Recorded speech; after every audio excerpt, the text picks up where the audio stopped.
Selamat pagi saudara-saudara. Sebelum kita memulai aktivitas kita di hari yang baru ini, marilah kita membaca dan merenungkan firman Tuhan. Sebelumnya, marilah kita berdoa. Bapa di surga, selamat pagi Bapa. Saat ini kami mengucap syukur oleh karena Engkau memberikan kami hari yang baru. Dan sebelum kami memulai aktivitas kami hendak membaca dan merenungkan firman Tuhan. Kuasailah kami dengan Roh-Mu yang kudus, sehingga kami boleh mengerti kehendak-Mu dalam hidup kami. Di dalam nama Yesus. Amin.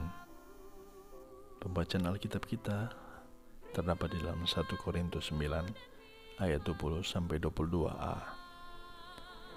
Demikianlah bagi orang Yahudi, aku menjadi seperti orang Yahudi, supaya aku memenangkan orang-orang Yahudi. Bagi orang-orang yang hidup di bawah hukum Taurat, aku menjadi seperti orang yang hidup di bawah hukum Taurat, sekalipun aku sendiri tidak hidup di bawah hukum Taurat, supaya aku dapat memenangkan mereka yang hidup di bawah hukum Taurat.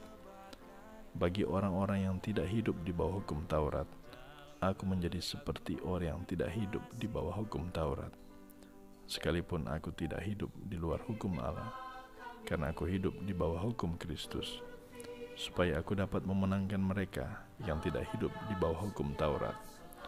Bagi orang-orang yang lemah, aku menjadi seperti orang yang lemah, supaya aku dapat menyelamatkan mereka yang lemah. Sampai di sana pembacaan Alkitab. Terpujilah Kristus. Tema kita hari ini adalah menjadi seperti orang lain demi Injil. Saudara-saudara yang dikasihi Tuhan, ada peribahasa yang mengatakan, masuk ke dalam kandang kambing mengembik, masuk ke dalam kandang domba mengembek. Artinya, hendaklah kita selalu berusaha untuk menyesuaikan diri dengan kondisi yang ada di sekitar kita. Memang benar bahwa dimanapun kita pergi dan berada, faktor lingkungan haruslah selalu menjadi perhatian penting, sebab setiap lingkungan mempunyai ciri khasnya sendiri.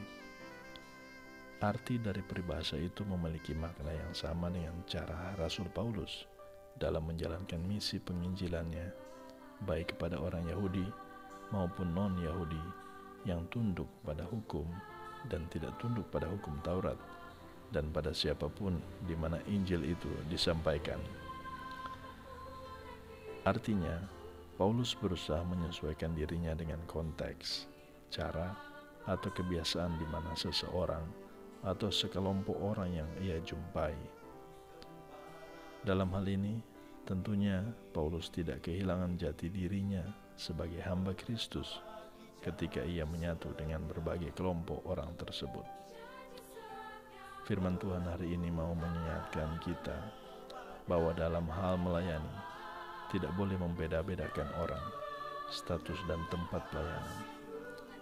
Bukan soal suka atau tidak suka terhadap suatu pelayanan, tetapi apa yang dan bagaimana kita mau melayani, supaya Injil Kristus dapat disampaikan, agar setiap orang dapat dimenangkan dari dosa. Saudara-saudara, keluarga Kristen adalah pangkalan misi, di mana orang tua pewarta Injil pertama bagi anak-anaknya, sehingga setiap anggota keluarga terpanggil menjadi pewarta Injil dimanapun dia berada. Amin. Marilah kita berdoa. Ya Tuhan, terima kasih untuk firman-Mu. Tolonglah kami untuk menjadi pewarta Injil di mana saja kami pergi dan berada, dimulai dari keluarga, jemaat, dan masyarakat. Amin.